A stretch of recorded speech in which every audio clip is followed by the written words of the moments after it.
Bukkake. What's bukkake? Okay, like, everybody over here knows it. So.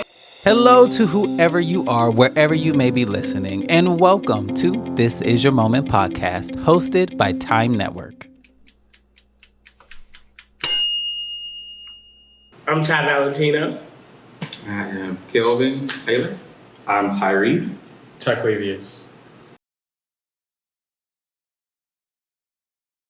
I threw up on somebody's penis, but I told them that I was sick beforehand. Like, I didn't feel good. They still wanted it because, I mean, it's great and they've had a great experience. People are just like, well, still.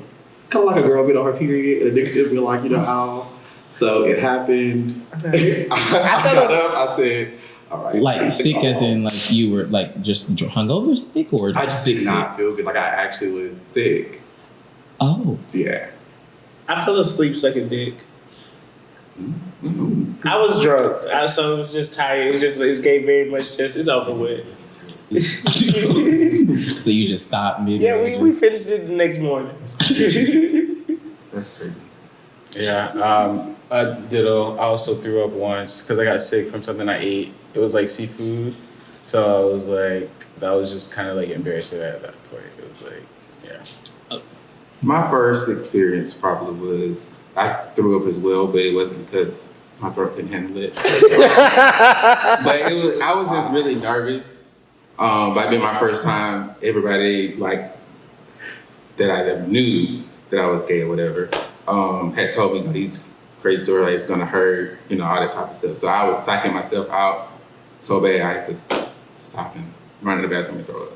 Oh, at least you didn't do it on him. Oh, absolutely. But let's be clear, this wasn't about a gag reflex. I want to make that completely clear. For the record. It was just because you were sick. It was just sick. Yeah. Yes. not It's Same. I had some seafood, some shrimp. That was Got it. Okay.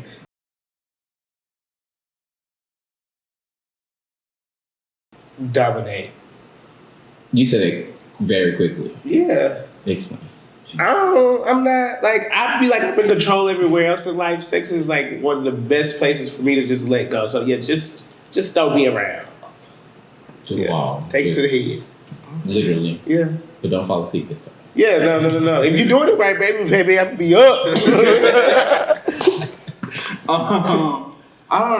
I may be somebody in the middle, I'm just like, you start off and then at some point I'm gonna be like, you're not gonna get me, I'm gonna get my leg back, and then you can move me through the box for You had a sense of fight. But if you had to choose, I probably less dominant.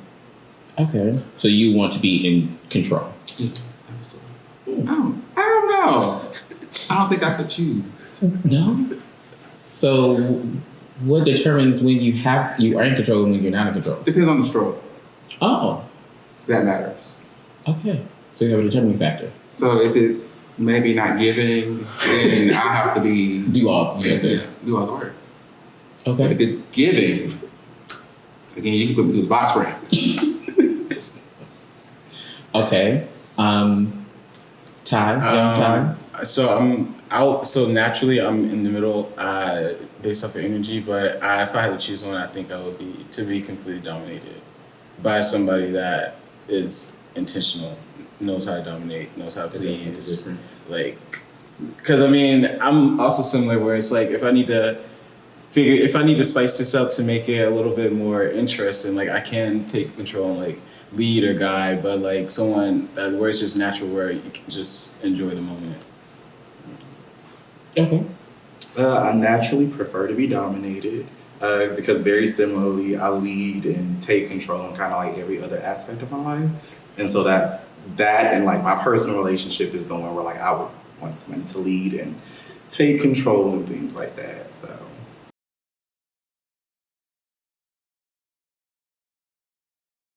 Loud and loud. That's how I live my life. I'm here for the slow and sensual. When you're trying to cook grits. Did you say we ain't trying to cook grits? Yeah, like you don't cook grits fast. Like you cook grits slow with a simmer, add a little milk, cream, a little butter. You let it have its time. That's not how I want my sex. if it's worth the time, worth the energy, then you take your time. I think there's a time and a place for everything. Like sometimes loud, wild, quick 5-minute grits. Sometimes it's that very slow, let it simmer. Like I if it's great, I prefer the slow and sensual. If it's not gonna be great dick, it's just like, okay, well, let's just get buck wild with it and go balls to the walls for however long it lasts. It would just depends for me. I'm a Pisces, so my mood changes a lot. So In the sometimes it could be like in the morning I may let's get it 5 minutes, let's go.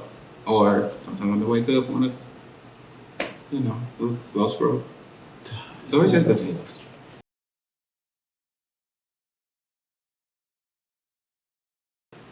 It's always gonna happen. Mm-hmm. That everybody who's positive will transmit HIV during sex. The fact that people think that you can get it from sharing, like cups or like silverware or something like that. But some people feel that if you have sex with somebody positive, you're gonna get HIV, and that's not the case. They're undetectable.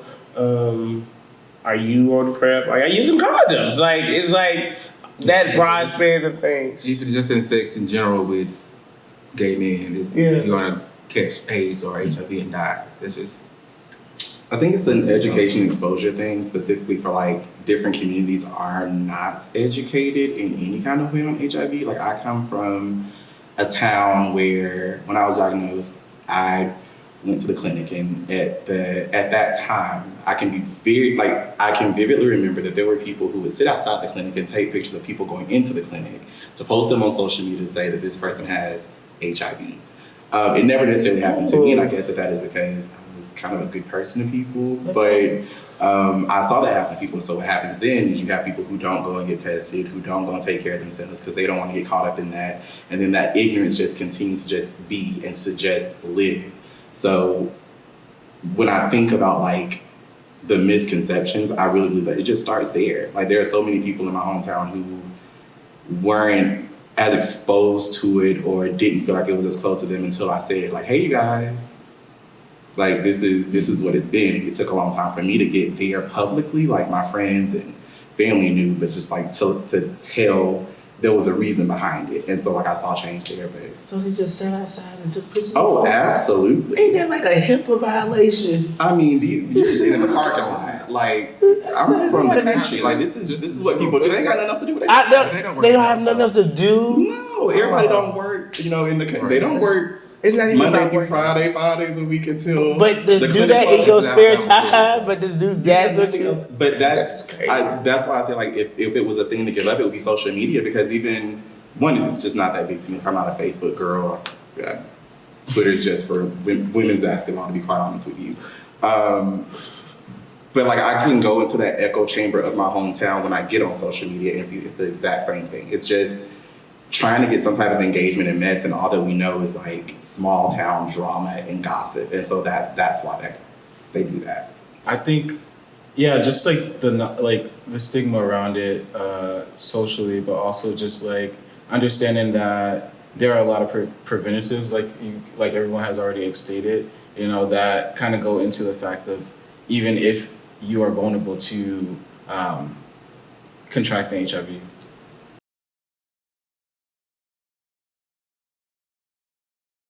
So pleasure to me would be satisfaction, like some type of like enjoyment,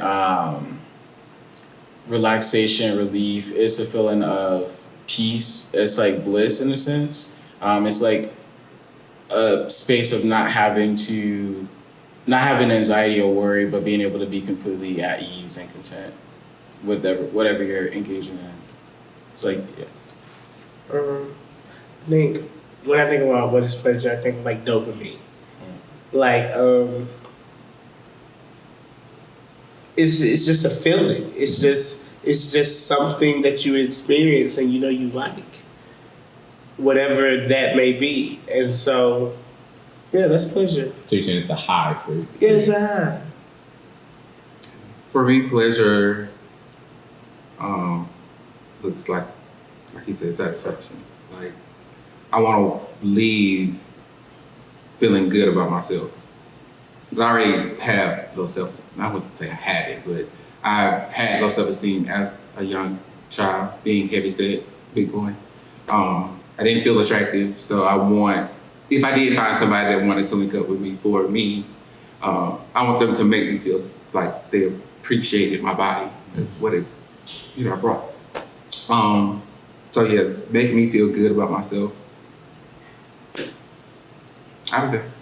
Yeah, I can agree. I think pleasure, very similar. That's a similar background and story. Like understanding what I'm looking for and just scratching it. Like, and it hasn't always been healthy in the way that I kind of scratched it, because that scratch wasn't always healthy. Why was it? But just making sure that I whet that appetite, and I think that's where I find just that's just scratching that whatever I need for that moment. And again, it's not always been great, but got to scratch it. Like, we gay. I'm gay. I don't know what y'all is. I'm gay. Thank you for that. And so the type of sex I have is anal. So to have that type of sex is like certain stuff you just have to prepare and do. And so I don't want to prepare and do it to not feel fulfilled. And so, and like I have to have the, what do you call it?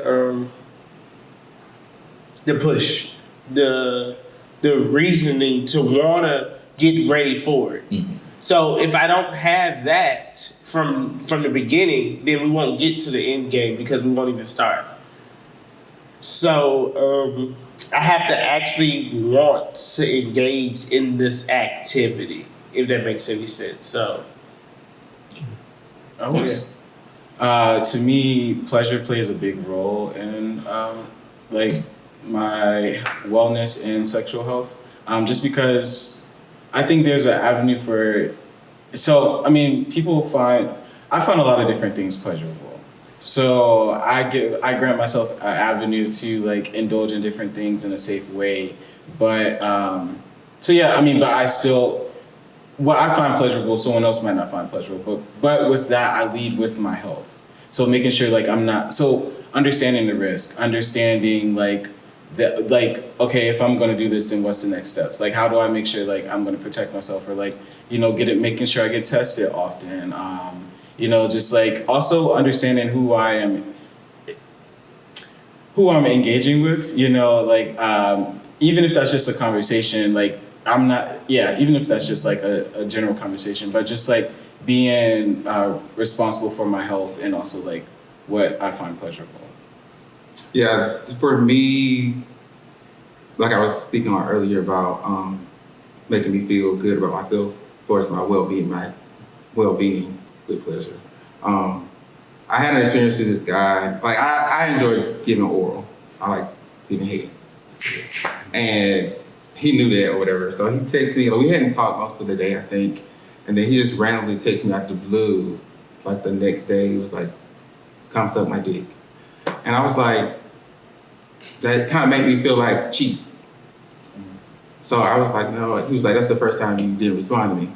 I was like, yeah, because you made me feel cheap the way you asked for it. Like, I don't feel good. That didn't make me feel good, so I wouldn't enjoy it. So you would not gonna enjoy it because I'm not enjoying it. Mm-hmm. So I feel like that my well-being plays a big part of my pleasure.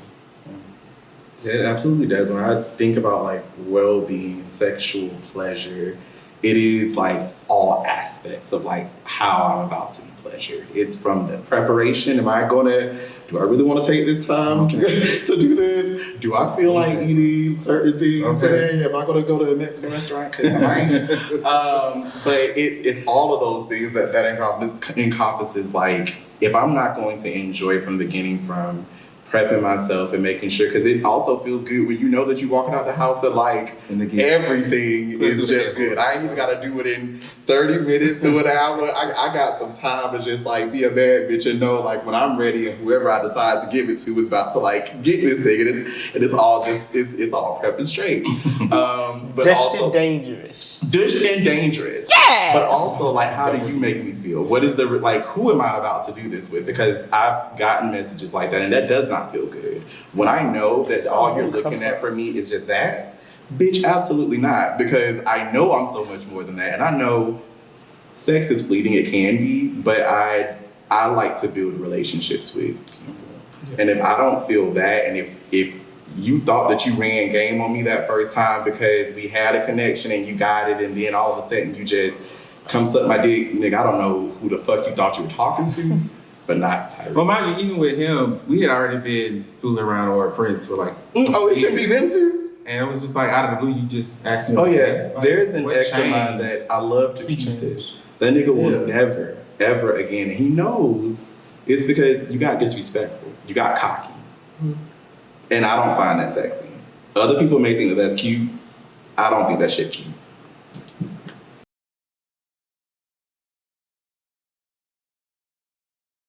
I mean, I think so. The earlier, the better. Like before you get really deep into something with somebody and they don't truly know who you are, you don't truly know who they are or what they like. So I think it's like one of those things where you kind of just find time and space to have vulnerable conversations, because that is a vulnerable conversation. Because in a sense, someone could reject those things that you find pleasurable, or like they could also be with it, but it's just putting yourself in that space to have that conversation and also not take it personally how someone else feels about it. So going back to the question, just like as soon as you're able to or feel comfortable to, I think it's important, because that just leaves room for growth from that point, but also not like for things to start to retract, because it's like, well, I thought I knew who you were, but now like, so those last 2 months, like, people start thinking and get in their heads, but if you start,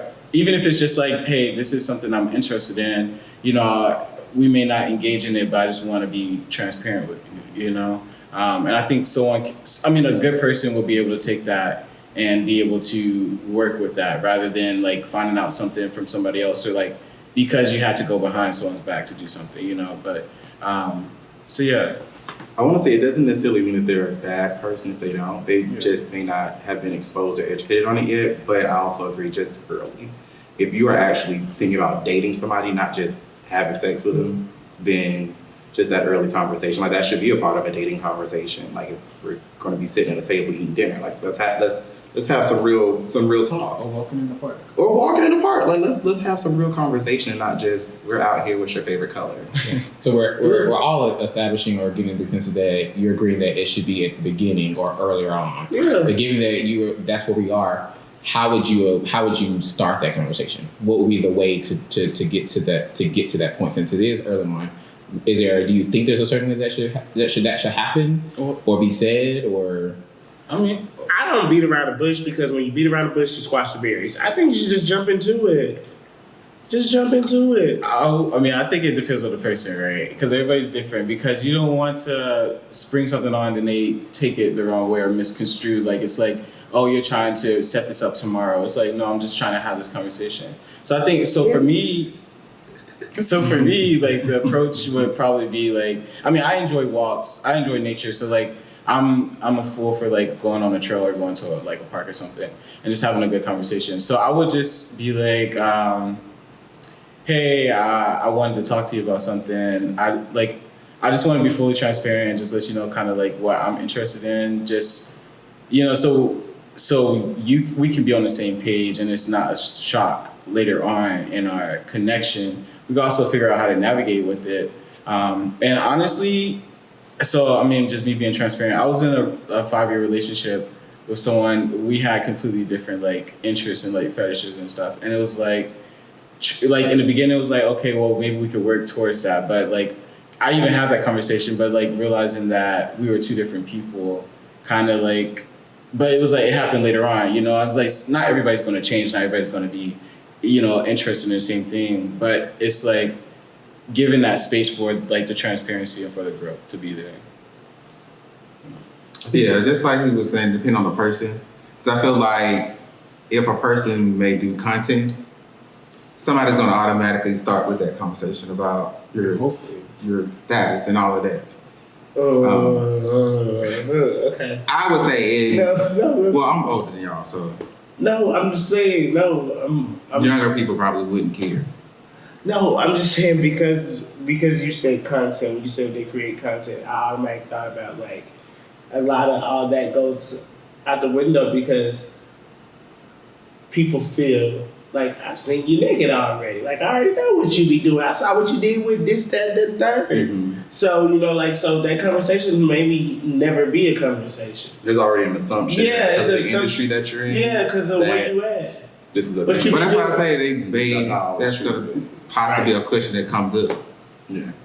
I think Not always going to happen, like you said, but I typically have it through like a career lens and like your life outlook on like, okay, well, what are you doing now? What do you want to do? How do you hope to impact your community or the world? Because if you don't have any like career goals, you don't have like an end game or even just a desire to impact your community in general, we are like, I know that this already isn't going to go anywhere, but once we get into that conversation, I can then have my part of the conversation on, okay, what do I do? How do I want to impact the community and the world? And that's where that door gets open.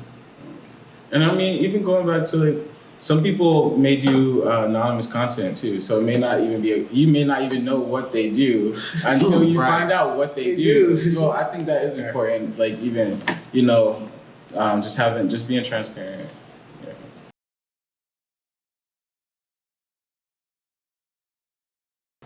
I mean, the first thing that came to my head was, like you said, take yourself out of it, or like, so the work would be internal, honestly, because what you're doing is placing your own bias and feelings onto someone else. So it's more so just like literally figuring out, okay, why do I feel this way? Why did those emotions come up when they brought that up? Like, why do I think that's something that's disgusting? It could be trauma. It could be something else that someone else like taught you, or like you heard from family members. But it's really just about like going internally but also recognizing those feelings. Because I think a lot of times we approach situations not realizing that we're being judgmental, or that we have an opinion, but we say we don't have an opinion, but we have a comment, and that comment comes from some type of opinion.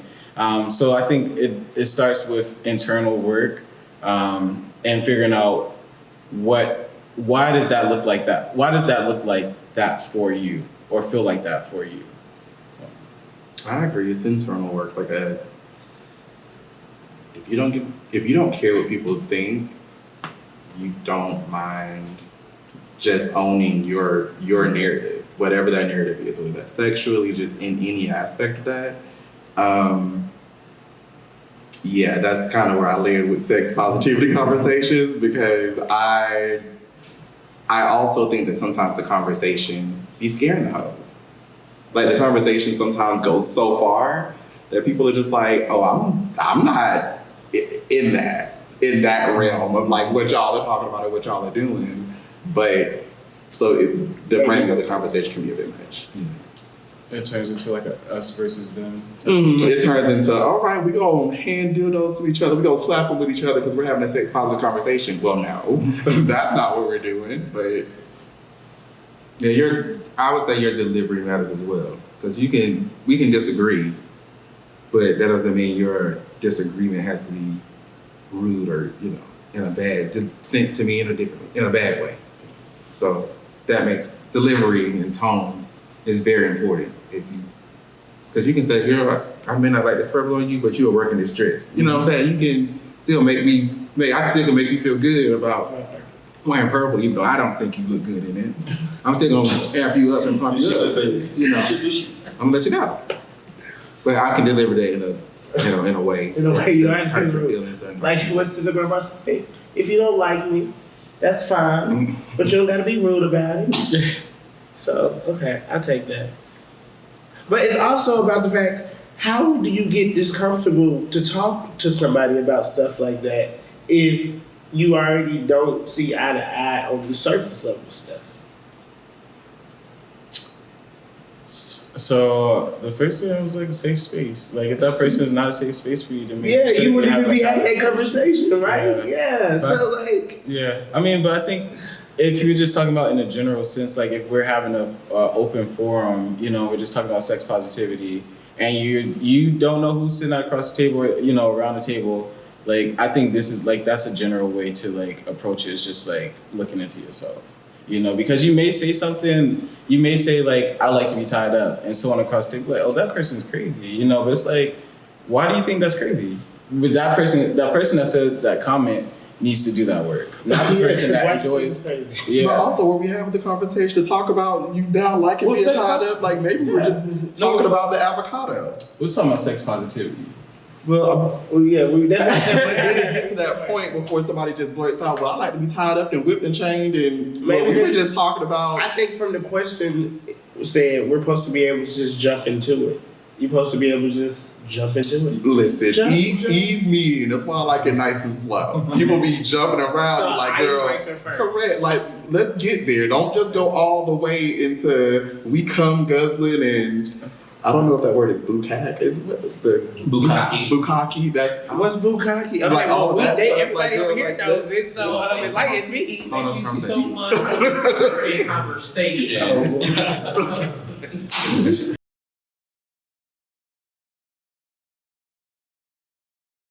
Remember, you are a bad bitch to someone. The first someone should be yourself. Everything after that, hey.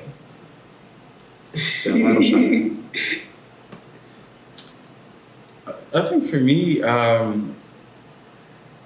wish people could talk more about their sexual experiences and like things that they may be unfamiliar with, or like just like not know a lot about, or like want to get someone else's opinion on, because you know they just never got someone else's opinion on, because then it just allows opportunity for growth. So I think I wish that was a little bit more open and friendly, and less judgmental.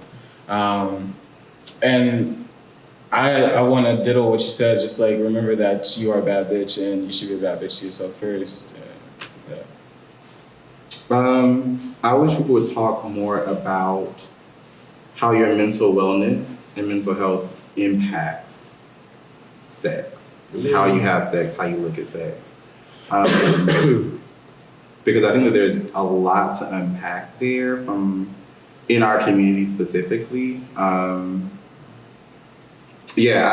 always said that was just, we talked about that more. Like, we talk about the positives, we don't talk too much about the negatives.